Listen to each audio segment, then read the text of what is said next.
Hey guys, I'm Leila. Today we're playing some Raid Shadow Legends, and I thought it'd be fun to actually read the story for Ninja. So at the time of this recording, Raid is actually giving us a second opportunity to get Ninja in the game if you didn't have him before, which is pretty great because initially it was supposed to be just kind of like a one-time thing. If you snooze, you lose kind of thing. So if you don't have Ninja, now there's, a promo code where you can get him for, brand new accounts, and then you can log in and get him as well too if you do have an existing account and didn't have him from like now until August 15th, which is pretty neat. So I thought it'd be fun to check out his story since initially he did have a lower story when he first came out, and we can see what Raid has done with him since then. So here we go. Most of those who live beyond the borders of Yokai consider the ninja a mere confabulation, a propaganda piece designed to aggrandize the superhuman capabilities of some shadowkin. Some say they have witnessed the brilliant azure glow of the ninja but never seen his face. So quick and nimble were his movements. The few scattered reports have been dismissed as unreliable. The rest of Tulare sleeps all the more soundly at night, believing the ninja to be a series of coincidences and exaggerations. But for the Shadowkin, there is no uncertainty as to the ninja and his greatness. He is the hero of countless poems and songs. Depictions of his adventures adorn the walls of palaces and taverns alike, and news of his latest exploits are eagerly awaited in hamlets, towns, and the very quarters of power. So elaborate and spectacular are his alleged triumphs that even his greatest fanatics find their cruelty sometimes strained. But such is the nature of the folk hero. Critics dismiss everything wholesale, but believers are convinced there is more truth than lies to the heroic sagas.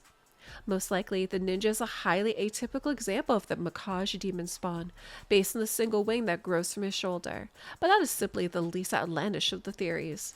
His tale begins as the foundling infant who appeared before the acolytes of the Charn Yo Proving Ground, one of the most prestigious centers of martial arts in Yokai, and indeed, all the world. Charnya warriors are taught to blend spirit and muscle in pursuit of an ultimate fighting technique theorized by the grandmasters, but never truly achieved. The strange babe appeared in a flash, his locks of brilliant blue hue unlike any they'd ever seen, with such an otherworldly aspect to him that the students were awed by it and even the elders were intrigued. He was raised by the disciplines of Charnyo and grew to consider the whole school his family. He picked up new techniques quickly, his appetite for new skills and knowledge endless. In the sparring ring, he insisted on full contact practice against opponents far superior to him, enduring blow after blow to toughen his body and his will, refusing to give up or to allow his mentors to go easy on him. When he was too bruised and battered to continue to practice the sword, he rose and proceeded to the target range, where he would take up a bow and a satchel of throwing knives and work on his aim. He was not a perfect pupil, for at times he was willful and petulant, as all young men sometimes are. His occasional pranks were legendary themselves, but no one could deny his skill and fitness, and soon his masters knew that he was their best chance yet to realize the true potential of the Charnyo arts.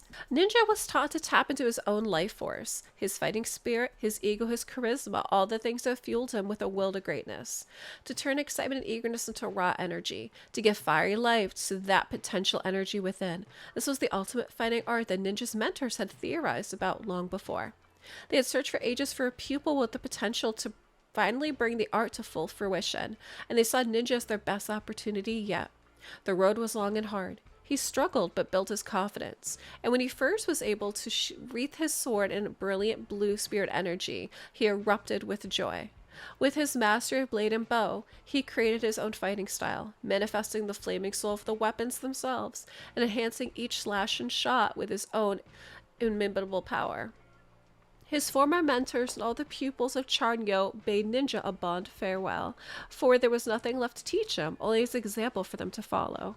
As to what he did next, one need only ask around any tea house or farms in Yokai to hear a dozen tales of the ninja.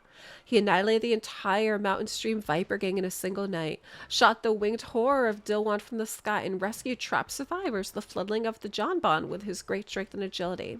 He seems to prioritize spectacle, challenge, and personal satisfaction, but decided deciding on what deed of heroism to perform next. They say he's making history even now, and even rumor monger in the land has their eyes and ears tuned to find new traces of his famed feats of martial prowess. Okay, guys, so what's interesting about this is that his original lore story, they talk about him actually being a banner lord. That yeah, he was an orphaned banner lord that was brought to the Shadowkids, and the Shadowkin take him and they raise him, you know, stuff like that.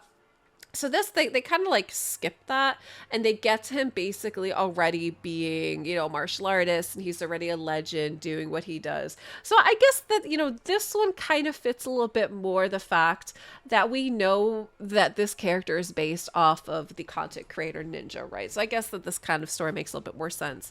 I'd love to know what you guys think though. Drop me a comment down below on this. And are you guys super excited that we now have another chance to get Ninja in game? Thanks for watching.